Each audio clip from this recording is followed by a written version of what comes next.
Thank you very much for first to the organization committee for inviting me here to come to this great conference to Oslo and see so many colleagues from around Europe, from the world.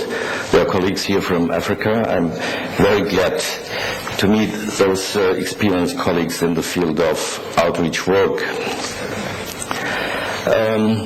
As the speaker said, I'm for now 40 years in this field.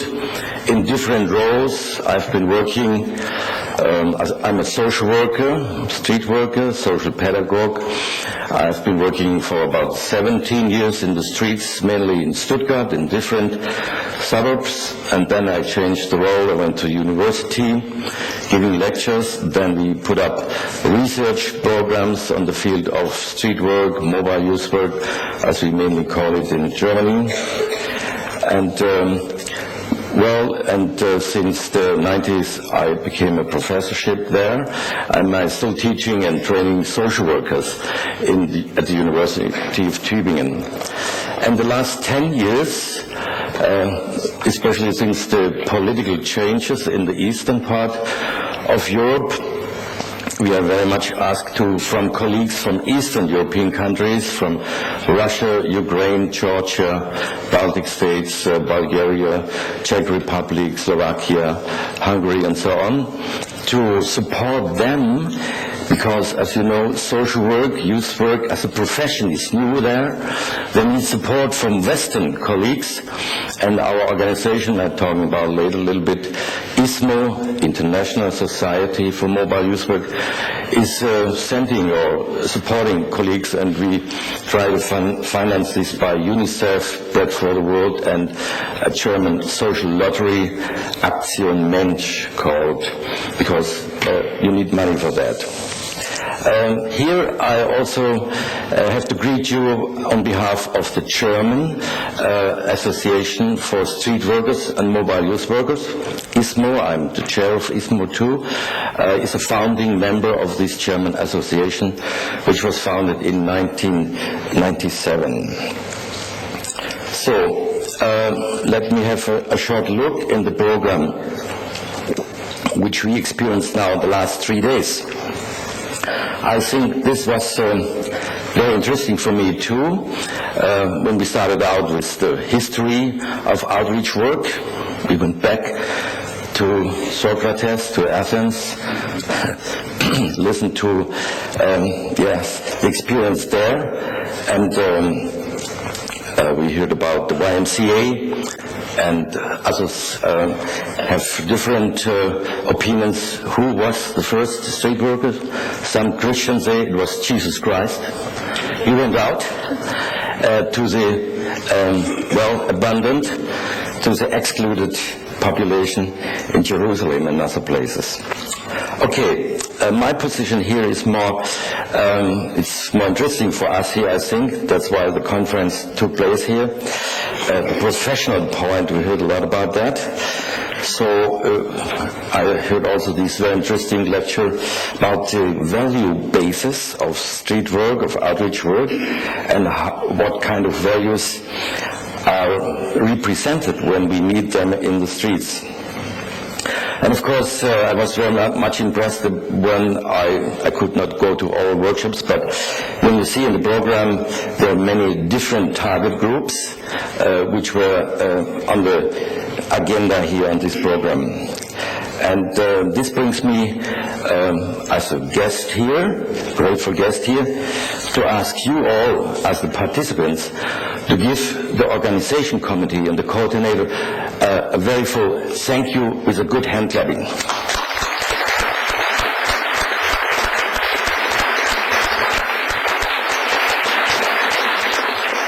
I think they did a fine job here and brought us together, and so far, of course, we have the chance to fill out this evaluation sheet. But now, let me come to my theme: challenges and possibilities of today and in the future. Now let's see whether this works, left and right. Okay. I would call it here mobile youth work in the world, you can look down here, as a community-based approach on street work or outreach youth work. Using this title, I will underline a little bit the position that my experience is that many approaches of street work or outreach work are not very much community-based. I explain that a little bit later. But looking at the situation, we were talking about sex workers, about drug addicts, and prevention and integration of ethnic minorities in our societies in Europe.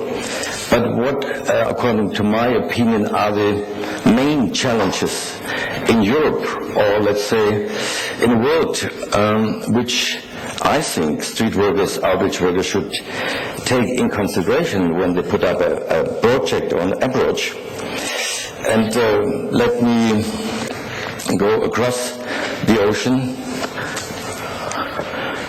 You see the world map here, and you see here the United States a little bit. Maybe you can move it, but you know, street work has its origin in the large cities of the United States in the 20th years, in the last century, when very violent cliques and gangs and youth groups made the people shocking, and they were thinking how to deal with that. Nowadays, I have the impression, I have been recently over there visiting my colleagues at the University of Chicago.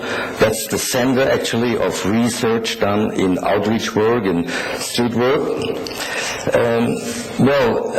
The social workers there, I have the impression, withdraw from this field very much because it is so full of violence in the street. But you all know where starts violence. The most violent place in the world is the family. You might be shocked, but you know that. And the child acting out in the street, in Oslo, in Stuttgart, in Paris, in Moscow, or elsewhere, has most of the time experienced violence in the family. Alcohol, drinking, father and mother, sexual abuse. I don't have to outline this very much, you know about that. So the action is in the United States. To give you an example of Chicago, in 2006, they had under youngsters in the streets 1,600 shootings, age 10 up to 18, 20. And out of this, they had 476 killings. Only youngsters killing each other. There's a lot of violence there, and who is reacting? How is the society reacting with these problems? Social workers are not very much involved anymore in these former target groups, street gangs.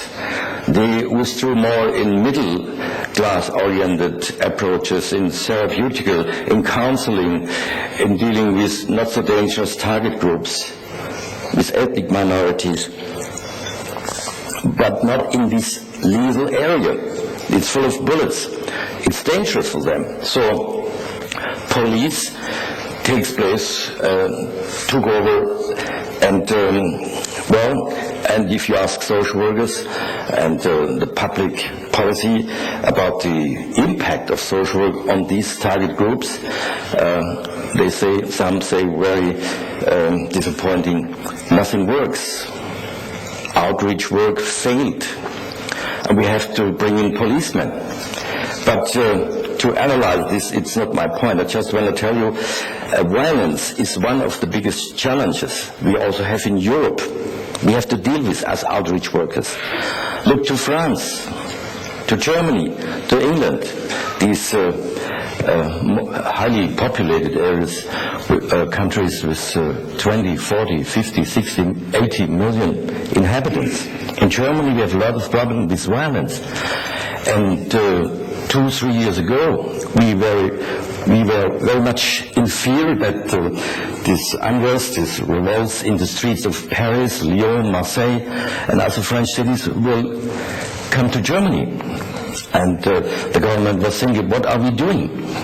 And we could convince, by our German association and the state-run Landesarbeitsgemeinschaft, mobile youth work, to invest in outreach work, to invest in mobile youth work.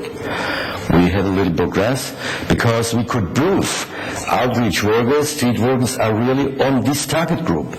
They work with hardcore delinquents, with violent street gangs and cliques, ethnic minorities, these are Turkish, multi-ethnic gangs from the Balkan countries, from Lebanese, and we have a lot of German Russians. You know that from history. So I think violence should keep us, according to my opinion, very much in the future, and we should not lose this target group when we put up new projects. But of course, we have to go to the point where it starts in the family. But of course, we know also from sociologists, violence is, under youngsters, is a reflection of the society.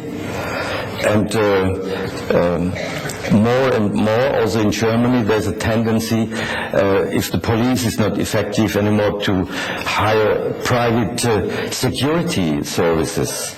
And social work is stepping back, which I think it's dangerous.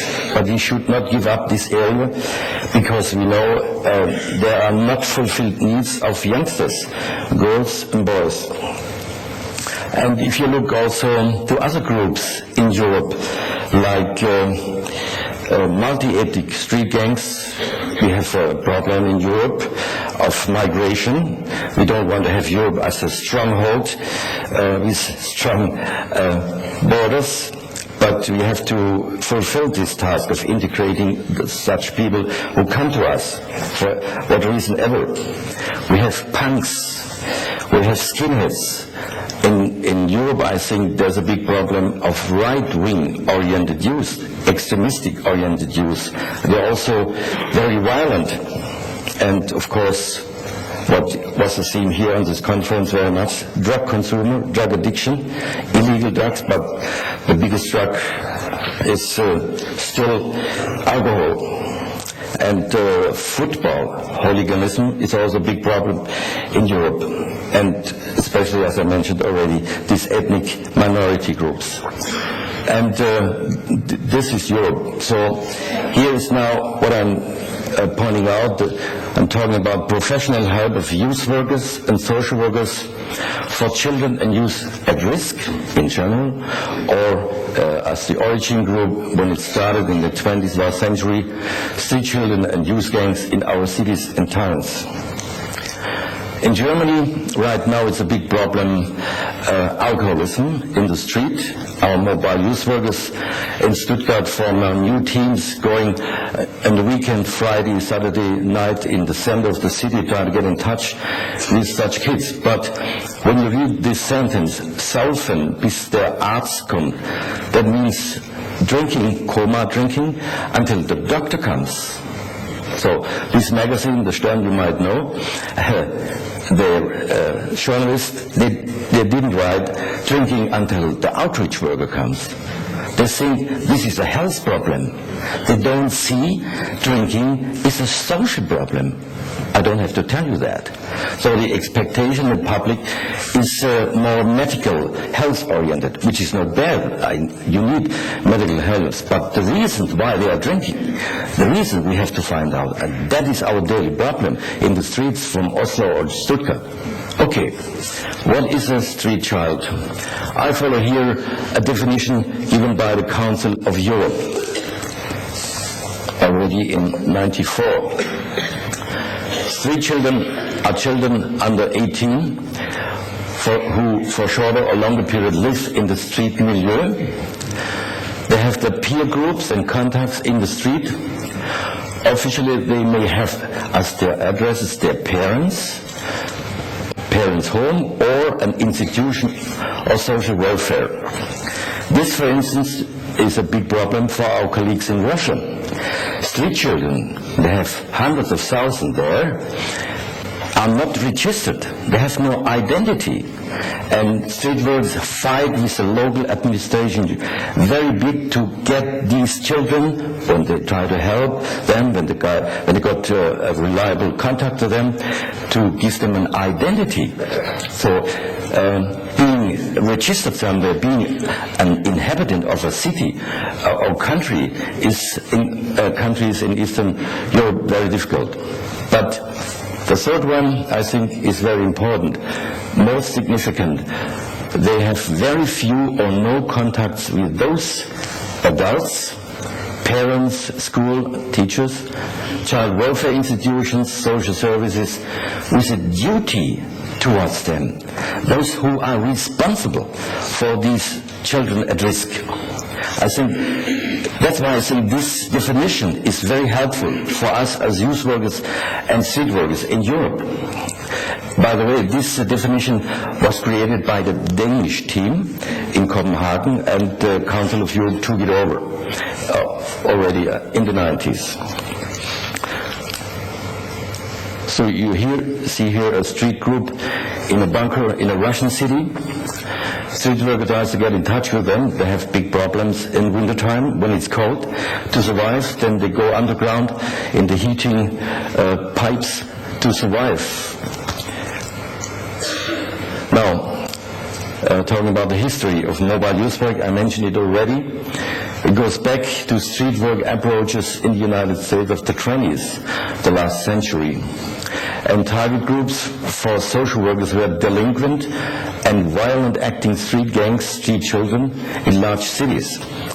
At that time, the local authorities had the following problem. Usually, if there was a gang being violent and hanging around and not going to school, they were thinking, shall we bring the individual in a correctional institution, in a home? Or at that time they said, well, it doesn't work.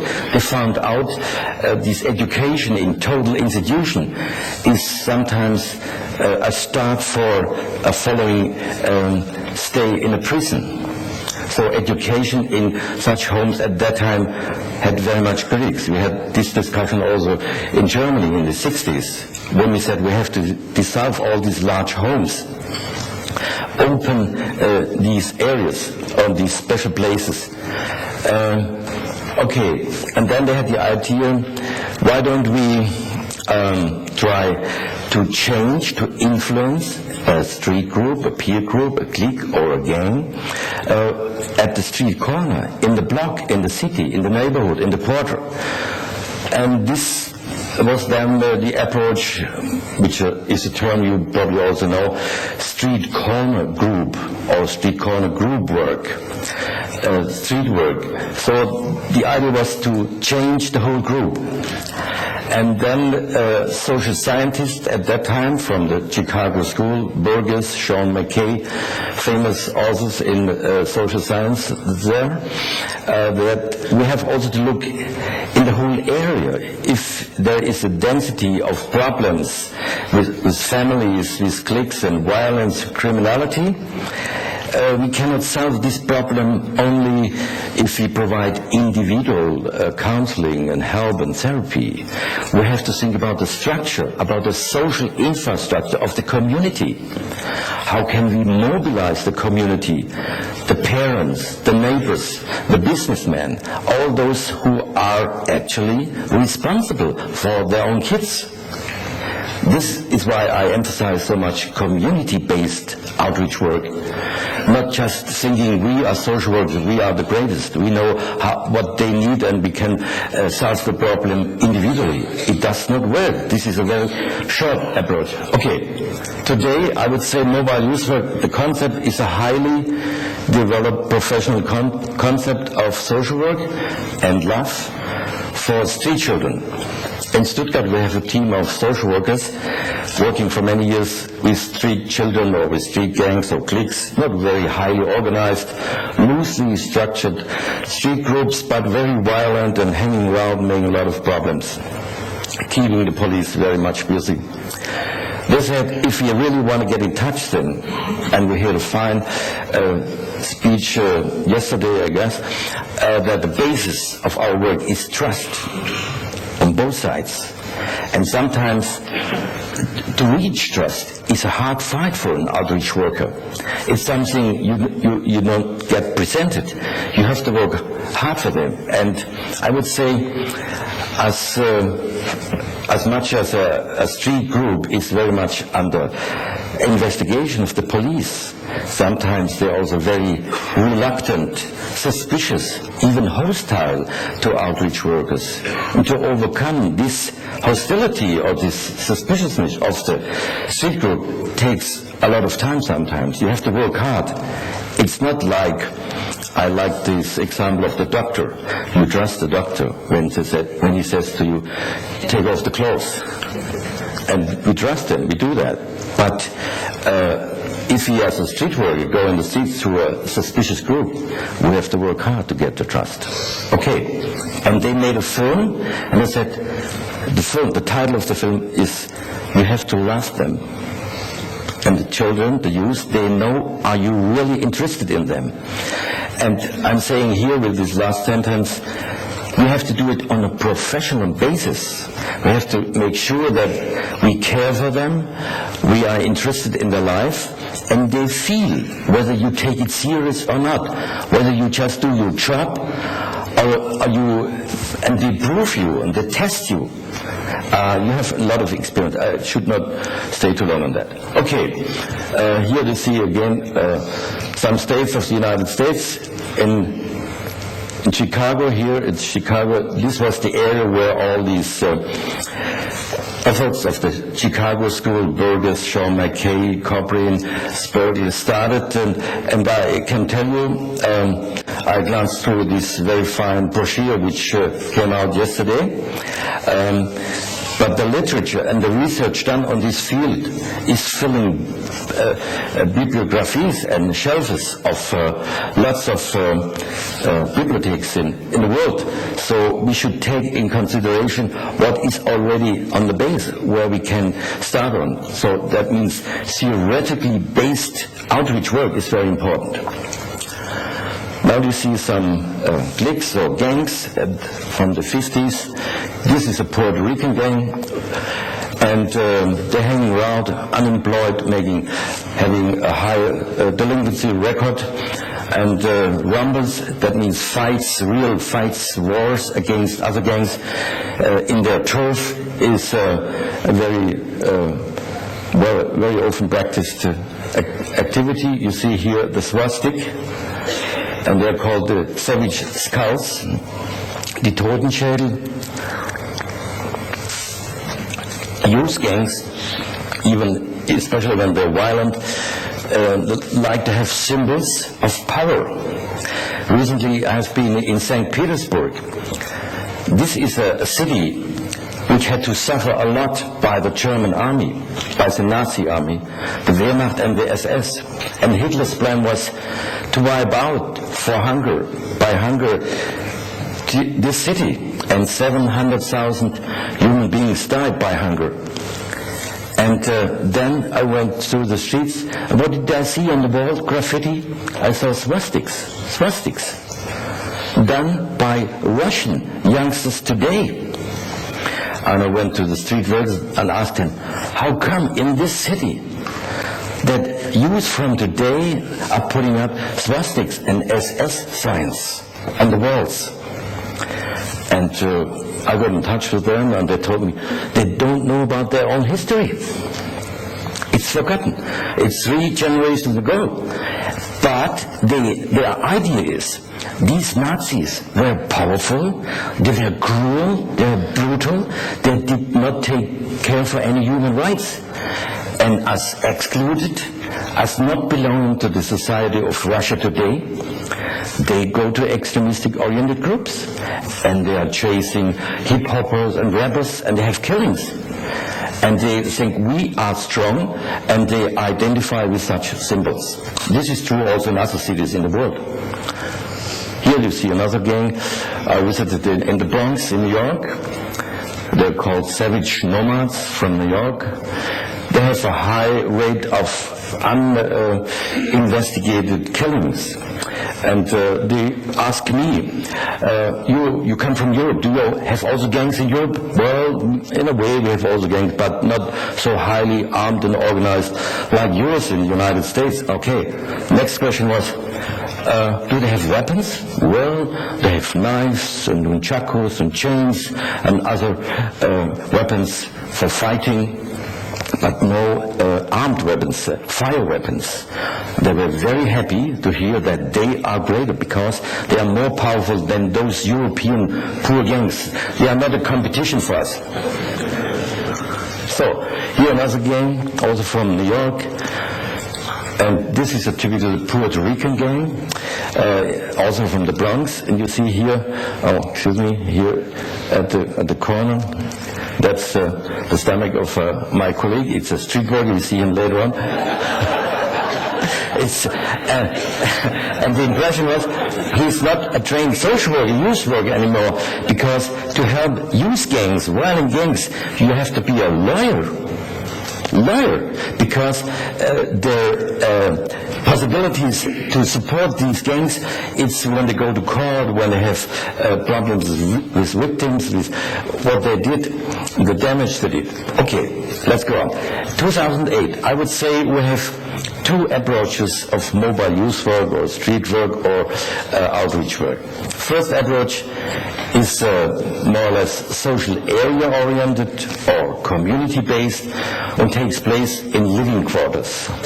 Living quarters like old type, village type housing, but modern concrete buildings, or here from Russia, with big housing, hundreds of thousands living there, and usually you find very low social infrastructure there. And mobile youth worker, the first step they have to go, where are youngsters and children in special need can gather? Do they have places to go? Usually nothing. And it's very hard to establish something like a social infrastructure in the leisure time. Okay, this is a map showing Stuttgart. When we started in 1967 with mobile youth work, I just came from the United States, studied at the University of Minneapolis, St. Paul by Gisela Konopka, this approach of street work. At that time in Germany, not known, and most of the European country, as a professional method, not known. And then we started in this area, as you see here in Freiburg, in the north of Stuttgart. And this approach was very successful. It is still today. And now we have today we have in Stuttgart in 16 regions, mainly living quarters, but also in the center of the city, mobile youth workers, usually a team of at least a woman and a man.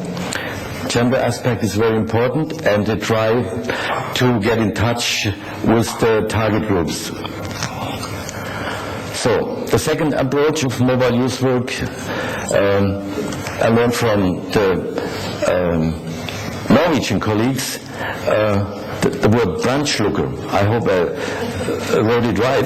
Brandschlucker? Brandschlucker, it's a firefighter, right? Yeah, okay. This approach, street work, outreach work, mobile youth work, to use in the way of thinking of the social politicians, of the social administration as Brandschlucker, is very much known, because they think if we have a problem with a non-well-behaving youth group in our city, we have street workers, trained social workers, we send them there, and they schluck the brand.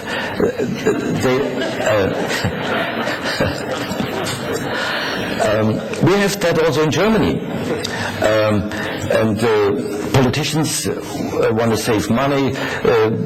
We gave advice to many city governments when they had problems with youth. And well, when they heard about mobile youth work, it should be community-based. You have to mobilize the community.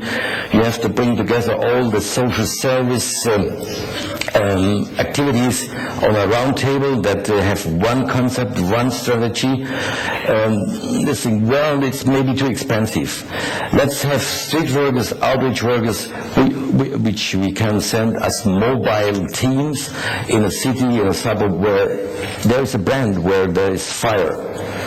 And of course, in Chicago in the 20s, last century, first the street workers were also sent to be parliamentarians to make peace between rivalry gangs.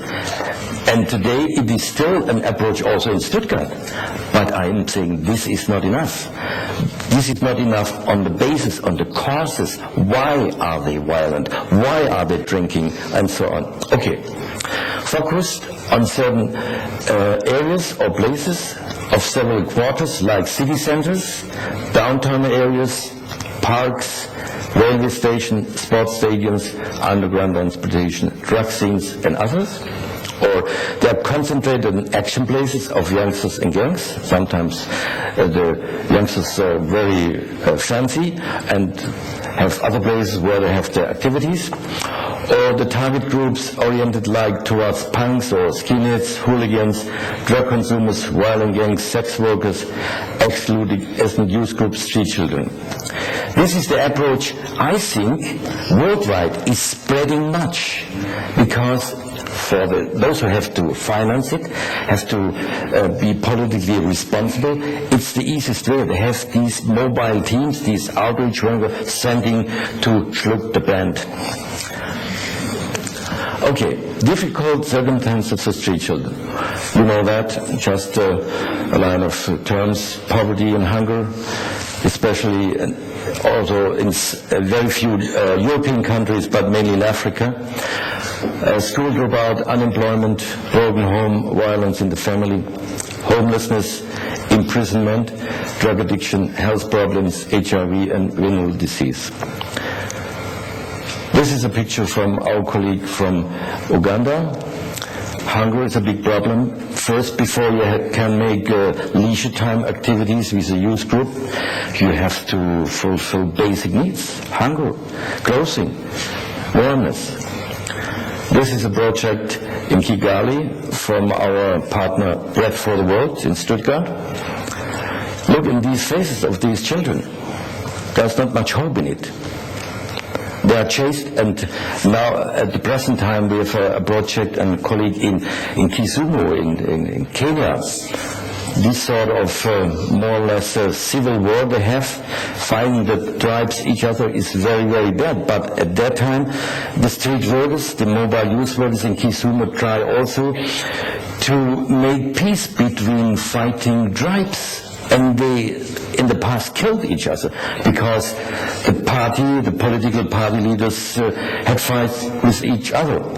You can follow that every day, really, in the TV. So, these are a group of young girls. They are AIDS orphans in Kenya, and they are punished twice. Social workers told me. Why twice? First, they lost their parents by AIDS disease. And then they went in the street to survive because they were hungry. They did thieving and burglaring and making hold-ups and muggings to survive. No one helped them. Then they were collected by the police and put in homes and locked up again. And this was the second punishment, I'm saying. Punished twice. And here they produced for us as visitors a dance about their life, about the experience, how they lost their parents as orphans, as AIDS infected. So, now what are the 5 basics of the concept of mobile youth work? You can see it here. First of all, when you put up a concept, an approach, whatever it is, you have to have solid data. We call it a social area analysis based on solid data, on hard data, but also on soft data. And each concept of outreach work or mobile youth work should be based on such status. That means we have very many and different phases, appearances of mobile youth work approaches, because the situation is different in every country, in every city, and the region of a country. So street work, outreach, youth work, it's very well known as it has proven in history that youth workers and social workers can really reach hard-to-reach children, the target groups. And in the New York Youth Authority wrote once a book, Reaching the Unreachable, because usually ordinary people are not able to become contact and even to build up a trust, as we said before. So this is the competence of street workers. But most of the work, as you know, is not going in the street. It comes after we have a trusty contact in the street. If you have to regulate, let's say, housing or a job or medical care, whatever, you go with the child or with the youngster to the respective agency. Or okay, and this is also related to casework. I'm not going into that because you're all familiar with that, but I think group work is very important. I go to that later, and community work. These 5 basic, I think, should be at least part in a concept when you put it up. So, social area analysis. What are the goals? Getting hard and soft data about the living situation of street children or children at risk, our target groups. And then, of course, that's very important, not just collecting data and leave them on a cemetery, on the shelf and the bibliothèques. These data should really strengthen, give the ground for your approach. That's why development of a social work strategy on the basis of these data. This is very important when you act as a social worker. If you want to establish a new project, you have to convince your politicians with data. And you are the expert, and you can interpret these data, and you know how the situation could be handled, at least on a middle range. This is area view of a suburb in Stuttgart, Freiburg, where it all started. So I'm saying you have to look. Excuse me, I'm too fast. Here again. Okay, here were the social housing area. Here were the mainly poor people from the city, the homeless people, and families with many children. In the middle, there was the middle class people, and here the upper class, or the rich one, the owners of the city. So the city was really threefold in classes, and of course in the beginning it was very hard to bring the inhabitants of the whole suburb together, to convince them they have to be responsible out of those children who had better living conditions at home. Here is the sign of the little river Neckar. Okay, let's go on. Yeah. This is a look to Chicago today. As I said, they took this picture a couple months ago. And social work, as I said, is not very much active more in the field. What are they doing now in their helplessness? They take hardcore delinquents who have been maybe punished for 15, 20 years because of murder and killings and homicides out of the prison. And if they have been a member of a gang and they still have a status recognition and as negative models, they try to train them, they bring them out on probation. And the new profession, which was done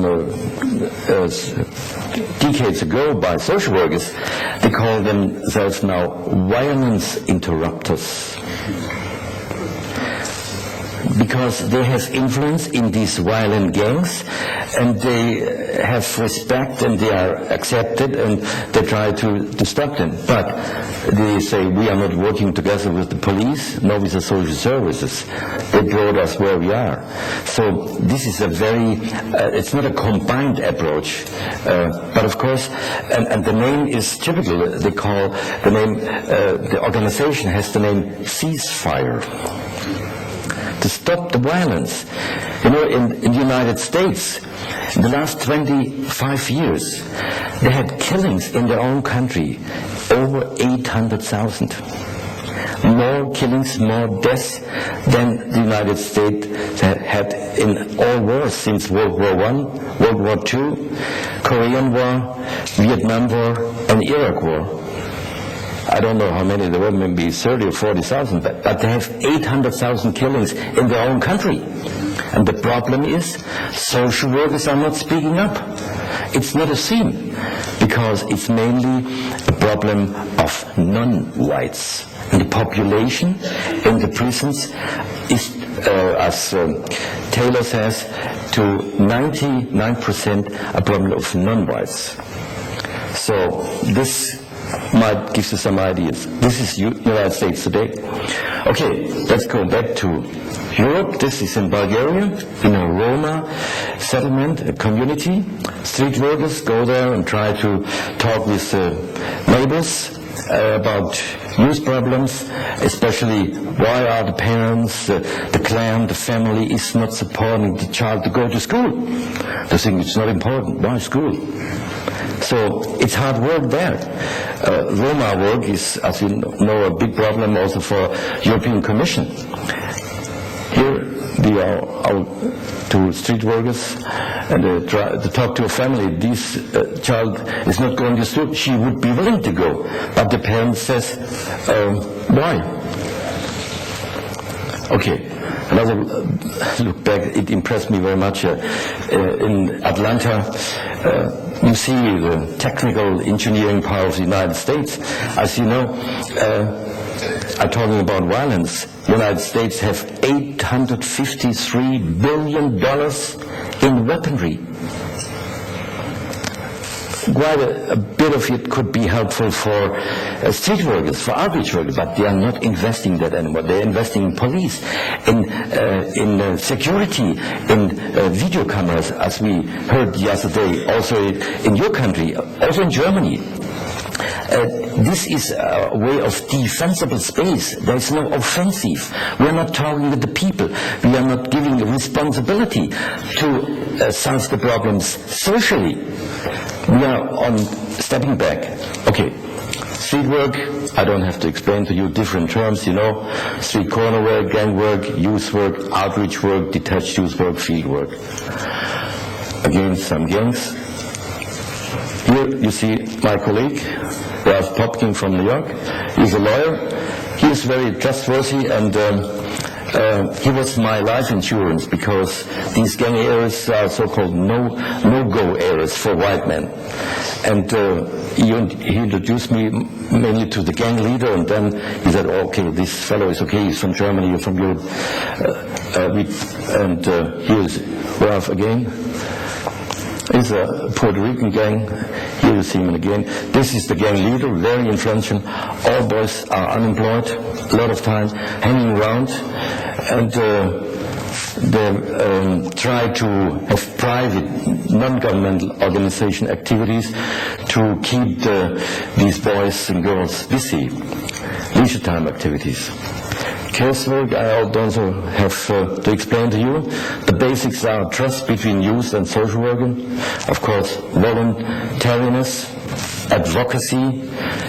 We heard the term this morning and yesterday, autonomy. We have to give our clients autonomy, but we have to also, I would say, as the Danish colleague said, they have a concept of milieu pedagogy developed. That means the surrounding, the people, the inhabitants have to give responsibility, but you have to inform them what is going on with their youth, that they can get in touch or engaged in solving the problem.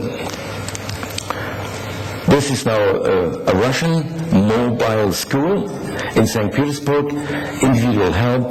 This is street child making his homework for school. These are school dropouts. They can stay. It's a day center there and have coffee, tea, breakfast, and make their homework. Craftsmen, individual work. Then group work.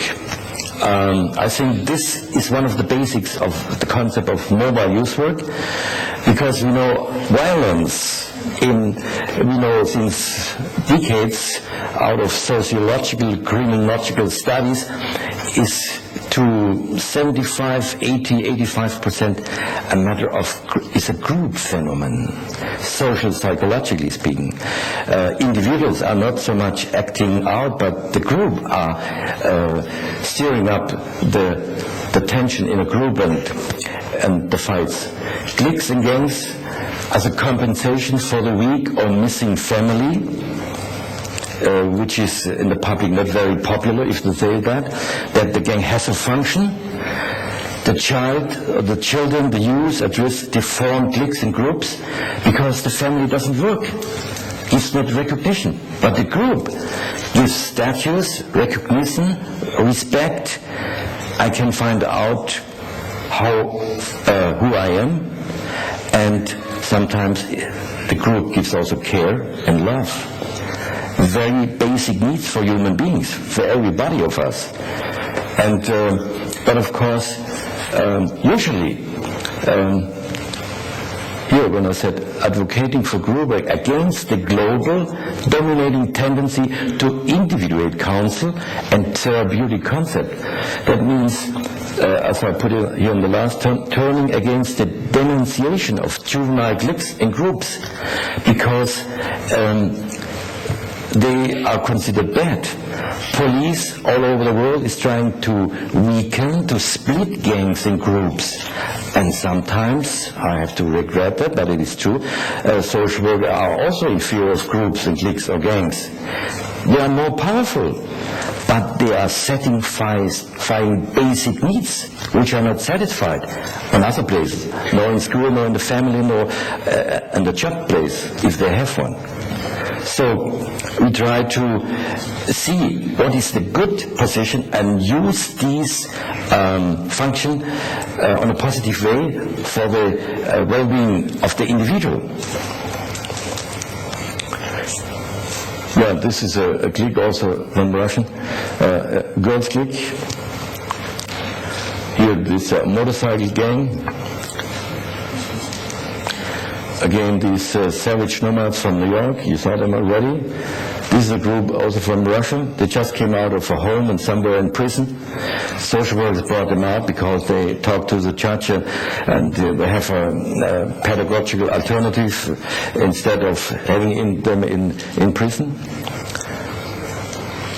Now, community work is a professional and local policy form of social work.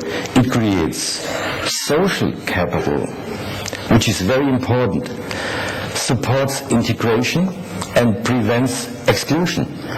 I heard in the workshop I expanded from the Norwegian colleagues, they try to do that also in many places here in Oslo. Very good, impressed me very much. But social capital means not only just having the social service administration people on the round table, but also as a democratic element, as I said before, the parents, the neighbors, the businessmen, to give them responsibility to take care for the youngsters, not just you as an outreach worker. But this is another type of work, and your employer, for you as an outreach worker, has to give you the chance. It should be part of your concept, because you have to make publicity. As you know, publicity is the sharpest weapon, according to my opinion, in social work. If you cannot inform the population in a neighborhood what's going on with their endangered youth, how can they be solidary to the youth? if they're not informed. But the politicians on a local level, they don't like to hear bad news about their neighborhood. They want to be elected. And if in their neighborhood is too much criminality or drug addiction or sex workers, they might not be elected again, because they want to present them very well-behaving inhabitants. Social workers have here a big problem. Then I'm saying the employer has to allow that, to inform the city. Okay.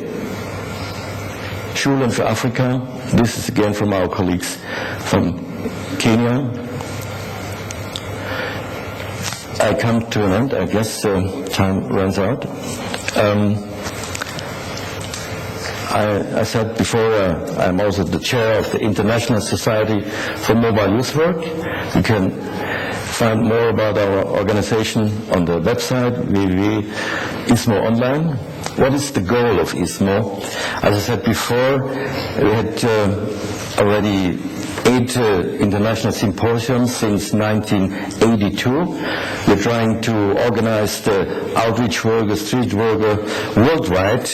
We were in many times at the University of Tübingen and then in Esslingen, but also in Latin America, in Santiago de Chile, in the Switzerland, and 98 in Russia, with over 400 participants from Russia, from former Soviet Union country, post-communistic country. And at that time, they told us what we need is expertise. So I guess you as Norwegian or Swedes or Finnish, you have also very close relations to Eastern European countries. Support your colleagues. They need it. Okay, and ISMO tries to organize that. We have about 1,600 projects of mobile youth work and street work in Germany, and we try to find experienced social workers, youth workers, who are not only very good practitioners, effective practitioners, but also who can teach and bring over the message to the colleagues in other countries. We send usually in a project 2, and have 3 colleagues from Russia, from Ukraine, and they form a curriculum for the situation which has to be solved. So we support local, regional, national and global discussions and developments of the concept of mobile youth work. And what we plan in our symposium, I come to that later, we'd like to create a European network for mobile youth work, which are outreach workers, street workers, mobile youth workers, who stick to this concept, working together with youngsters. Again, you see here a card, but it's from Europe now.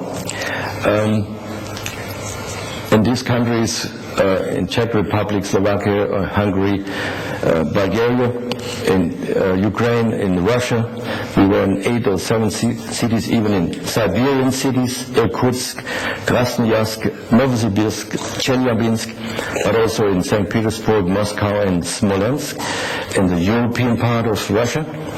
And as you know, social work is a new profession. As I said before, they are very interested in cooperation from whatever country you are. So, and our idea is that we are not getting American conditions here in Europe, that we as Europeans stick together, try to influence our national but also European policy here in Brussels and the European Parliament in Strasbourg, to influence them that youth policy should always include also the excluded children and youth. So far in the past, this didn't play a big role in Brussels. As you all know, according to the law, social and youth policy is still in Europe a national matter, not a European. But of course, there are some efforts in Brussels and in Strasbourg. But now talking about us here as outreach workers from Europe, my position is, and ISMO supports that we should stick together and try to put forth a policy which includes also the excluded. And this is also true for the world. That's why I said mobile youth work as a concept in the whole world. In many African countries, they have big problems with street children, with excluded youth. And they also know the literature about social work and youth work. And I'm glad that some African colleagues are here at this conference. That means as a support.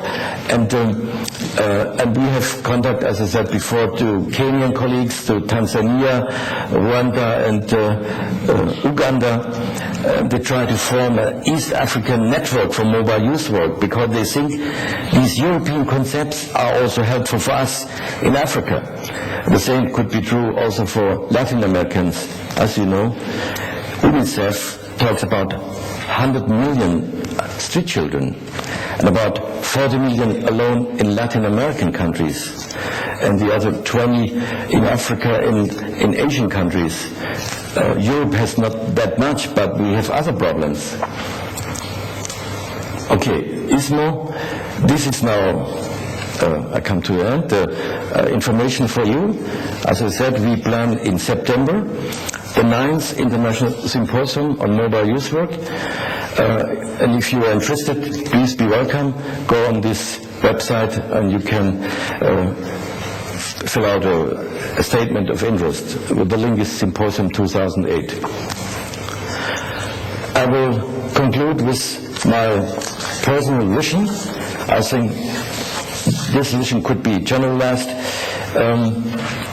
that each neglected child in the world, each youngster living under a precarious situation in the whole world should be able to rely on a social liable reaction of its society, of its surrounding, of its community. And what is the practical consequence? That a female or male mobile youth worker or outreach worker will step up to give him or her support in the process of reintegration into the surrounding community, to give him or her autonomy back and mobilize the community, try to build social capital. And of course, when we're talking about values, this reaction, that's why I think this could be a worldwide vision, this reaction of our profession must be based on the United Nations Convention on the Rights of the Child. Thank you very much.